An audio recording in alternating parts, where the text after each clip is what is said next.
Per ora un solo candidato sindaco, Marco Sitran, ma potrebbe, e il condizionale è d'obbligo, essercene un secondo, dato che l'obiettivo è che Mestre e Venezia diventino due comuni autonomi. Da comitato a lista civica, Mestre e Venezia, due grandi città, dal 2011 in prima fila per il referendum, con le elezioni del 31 maggio coglie l'occasione per mettere al primo posto nel suo programma l'istituzione di due comuni separati. Un altro modello di città, dicono dalla civica, con più decoro, più stile e ospitalità, più eleganza, sia per Venezia che per Mestre. E non sicuramente quello che vediamo oggi, che è uno squallido succo, almeno per quanto riguarda Venezia, dove si vende pacottiglia a €1 e Mestre è una periferia degradata e sempre più pericolosa.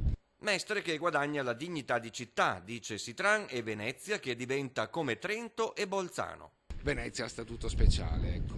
Deve essere trattata come le province autonome di Trento e Bolzano, lo Stato deve risarcire tutti i danni che ha fatto in questa città, si sono spesi 14 miliardi di euro per la salvaguardia ambientale e socio-economica, ma il territorio è stato devastato e la popolazione ridotta ai minimi termini. Con la specialità le tasse resterebbero in città, aumenterebbero gli sgravi fiscali per residenti, commercianti e artigiani del centro, per favorire il lavoro e il ripopolamento di Venezia.